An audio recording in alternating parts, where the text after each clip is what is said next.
Hello friends, चलिए कम से कम आप लोगों ने शुरुआत तो किए।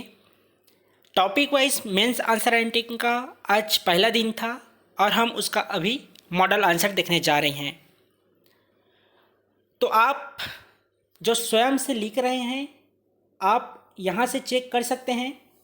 जिनको फीडबैक मिला है उनको तो ग्रुप में पीडीएफ मिल जाएगा। तो आइए बात करते हैं आज के पहले प्रश्न से। आज का पहला प्रश्न था, जनजाति किसे कहते हैं, सामान्य परिचय दीजिए। तो आपको जनजाति के बारे में बताना था और सामान्य परिचय में आपको छत्तीसगढ़ के जनजाति व्यवस्था में आप जो अध्ययन करते हैं उसके बारे में उल्लेख करना था। तो देख लीजिए आंसर। जनजाति परिवारों का एक समूह होता है जो एक निश्चित भौगोलिक क्षेत्र में निवास करते हैं, जिनकी एक विशिष्ट संस्कृति, रीति रिवाज, परंपराएं एवं बोली होती है। तो ये रहा आपका जनजाति का परिभाषा। सामान्य परिचय में क्या रहेगा, आइए सामान्य परिचय पे बात करते हैं। छत्तीसगढ़ जनजाति बहुल राज्य है। प्रदेश की कुल आबादी में अनुसूचित जनजाति की कुल जनसंख्या 78,22,902 है, जो प्रदेश की कुल जनसंख्या का 30.62% है। छत्तीसगढ़ की अधिकांश जनजातियां प्रोटो ऑस्ट्राइड प्रकार की हैं, जहां 42 प्रकार की जनजातियां पाई जाती है, जो 161 उपसमूह में विभाजित हैं। छत्तीसगढ़ में जनजातियों का नाम मध्य प्रदेश राज्य पुनर्गठन अधिनियम 2000 के तहत मिला है, जिसका उल्लेख भारतीय संविधान के अनुच्छेद 342 में है। छत्तीसगढ़ में जनजातीय अनुसंधान केंद्र रायपुर में स्थापित है और छत्तीसगढ़ में विशेष पिछड़े जनजाति की संख्या 7 है। अगर आप प्रीलिम्स का अध्ययन अच्छे से किए होंगे तो उम्मीद करता हूँ आप सभी पहला प्रश्न का आंसर तो ज़रूर लिखे होंगे और यहाँ से आपको काफ़ी ऐसे पॉइंट थे जिसको आप प्रीलिम्स में अध्ययन करते हैं और जो विगत वर्षों में पूछा गया है उसी को आप मेंस में शामिल करते हैं। तो ये रहा आपका पहला प्रश्न का मॉडल आंसर। आइए दूसरा प्रश्न देखते हैं। दूसरा प्रश्न था, विशेष पिछड़ी जनजाति क्या है। छत्तीसगढ़ की विशेष पिछड़ी जनजाति के नाम लिखें। तो सिर्फ आपको नाम लिखना था और विशेष पिछड़ी जनजाति किसे कहते हैं इसके बारे में बताना था। तो आइए देख लीजिए विशेष पिछड़ी जनजाति के बारे में। विशेष पिछड़ी जनजाति सामान्यतः यह माना जाता है कि जनजातीय लोग समाज की मुख्य धारा से पृथक जंगलों में निवास करते हैं। खेतों की पुरातन पद्धतियां, शिक्षा का कम प्रतिशत, दूरस्थ भौगोलिक क्षेत्र में निवास, घटती जनसंख्या आदि इनके मापदंडों का आधार होता है। तो ये आपके विशेष पिछड़ी जनजाति। अब देख लीजिए छत्तीसगढ़ में कौन कौन से विशेष पिछड़ी जनजाति हैं। तो बैगा, बिरहोर, कमार, पहाड़ी कोरवा, अबुझमाड़िया और भुंजिया और पंडोप, ये आप सभी प्रीलिम्स में पढ़ते हैं। तो ये भी रहा आपका दूसरा प्रश्न। उम्मीद करता हूँ आप सभी लिखे होंगे जो स्वयं से तैयारी कर रहे हैं और मेंस आंसर राइटिंग कर रहे हैं। तो बाकी जिनको फीडबैक दिया गया है आप सभी अच्छा लिखे थे, लिखते रहिए। जिनको राइटिंग में सुधार की आवश्यकता है आप लिखते रहेंगे तो राइटिंग भी सुधर जाएगा। चलिए तीसरा प्रश्न था, छत्तीसगढ़ में जनजातियों की स्थिति को बताइए। उत्तर क्या होगा, छत्तीसगढ़ राज्य में जनजातियों के संकेंद्रण को 3 भागों में बांटा गया है। कौन कौन से 3 भाग हैं। तो सबसे पहला उत्तर पूर्वी क्षेत्र, इस क्षेत्र में कोरिया, सूरजपुर, सरगुजा, बलरामपुर, जसपुर, रायगढ़, कोरबा, बिलासपुर, गौरेला पेंड्रा मरवाही, जांजगीर चांपा तथा मुंगेली जिले शामिल हैं, जिसमें मुख्यतः भील, कोरकू, खैरवार, कोरवा, उराव, बिरहोर, सौंता, धनवार, कंवर, भैना, नगेशिया, गोड़ आदि जनजाति निवास करते हैं। ये आपके उत्तर पूर्वी क्षेत्र में हुआ। आइए अब बात करते हैं मध्यवर्ती क्षेत्र में। तो मध्यवर्ती क्षेत्र में, छत्तीसगढ़ के मध्यवर्ती क्षेत्र में बलौदाबाजार, रायपुर, महासमुंद, धमतरी, गरियाबंद, कवर्धा, राजनांदगांव, बेमेतरा, दुर्ग, बालोद जिले शामिल हैं, जहां बिंझवार, भुंजिया और सौरा, कमार, हलबा, भतरा, बैगा, कंडरा आदि जनजाति निवास करते हैं। देखिए, आपको कोई भी शब्द सीमा नहीं दिया गया था, लेकिन बहुत से छात्रों का कमेंट आया है कि शब्द सीमा के अनुसार शुरू से ही मेंस आंसर राइटिंग करवाइए। तो कल से जो प्रश्न रहेंगे आपको शब्द सीमा के अनुसार लिखना होगा, और इसके लिए टॉपिक आपको अभी ग्रुप में भेज दिया जाएगा।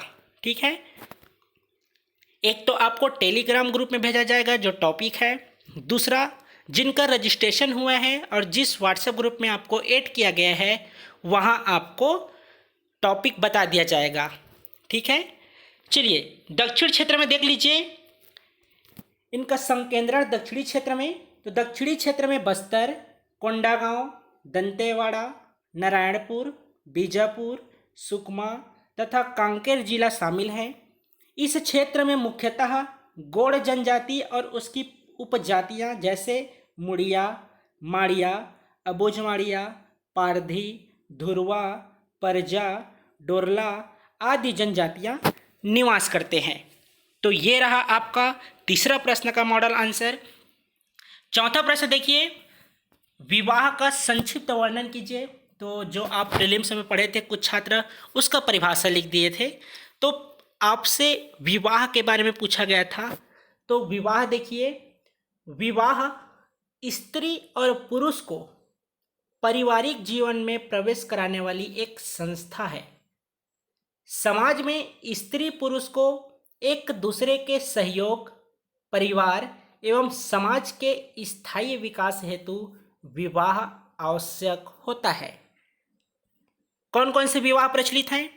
तो एक तो है एक विवाह और दूसरा बहुविवाह। ठीक है, तो ये हुआ आपका विवाह का संक्षिप्त वर्णन। इस तरह से हुए चौथा प्रश्न।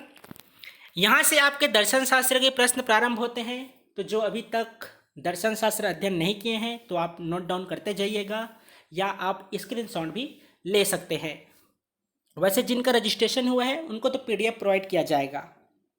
दर्शन शास्त्र का स्वरूप बताइए। तो देख लीजिए दर्शन शास्त्र का स्वरूप क्या होगा।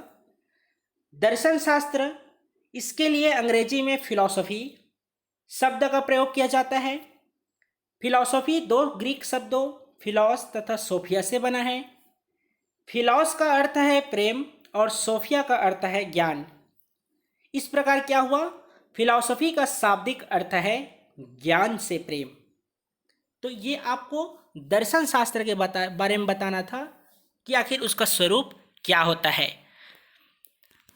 अगला प्रश्न था दर्शन शास्त्र का परिभाषा दीजिए। पहले में आपको स्वरूप पूछा गया था, यहाँ आपको परिभाषा पूछा गया है।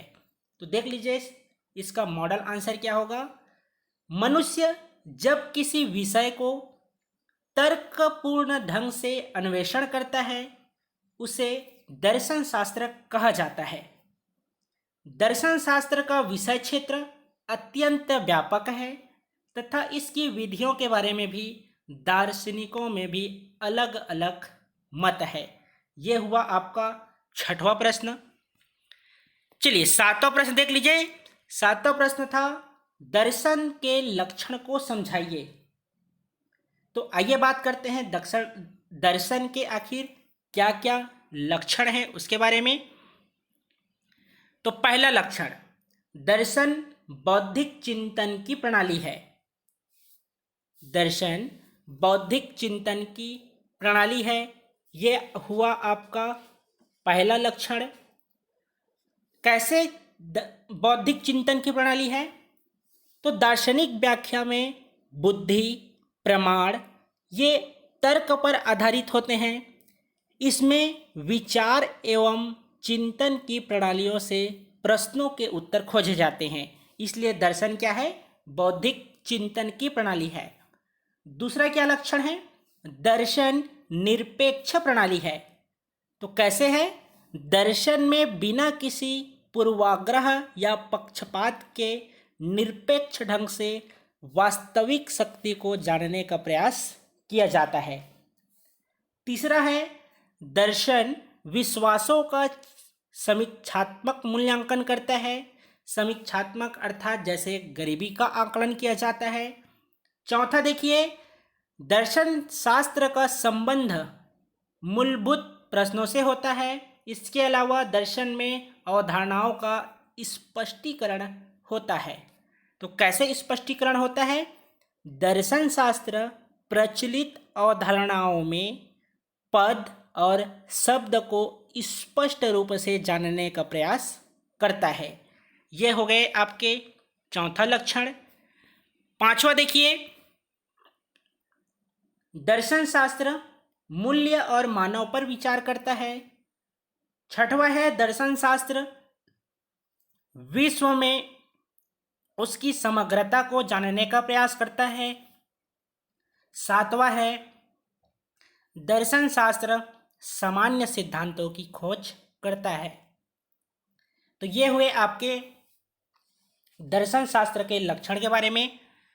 आइए अगला प्रश्न देखते हैं। धर्म दर्शन का स्वरूप, ये आपका आज का 8वां प्रश्न है। धर्म दर्शन का स्वरूप, आइए देख लीजिए धर्म दर्शन का स्वरूप में आंसर क्या होगा। धर्म दर्शन दर्शन शास्त्र की एक शाखा है। जब दार्शनिक दृष्टि से धर्म का अध्ययन किया जाता है तो उसे धर्म दर्शन कहते हैं। धर्म विश्वास, मूल्य, आचरण, नियम तथा कर्म कांडों की एक व्यवस्था है। अधिकांश धर्म किसी न किसी अलौकिक शक्ति पर विश्वास करते हैं। इसके अलावा धर्म में मृत्योपरांत जीवन पर भी विचार किया जाता है।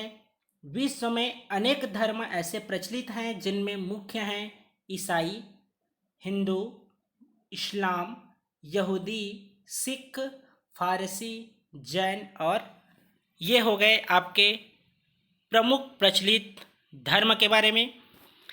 आइए 9वां प्रश्न में बात करते हैं।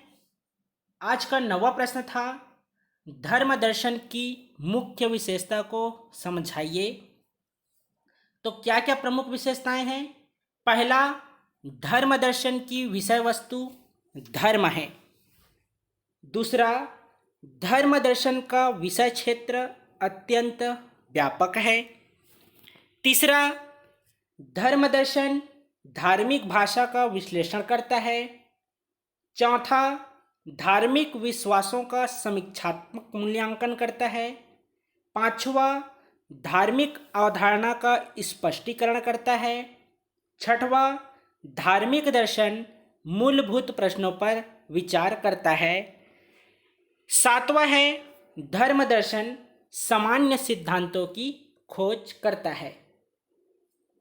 तो ये हो गए आपके 90वें प्रश्न का मॉडल आंसर। आइए आज का अंतिम प्रश्न जो 10वां प्रश्न है, धर्मशास्त्र और धार्मिक दर्शन से धर्म दर्शन भिन्न है कैसे? ये आपको 10वां प्रश्न पूछा गया था। तो देख लीजिए इसका आंसर। धर्मशास्त्र धर्म विशेष की मान्यताओं को महिमामंडित करता है।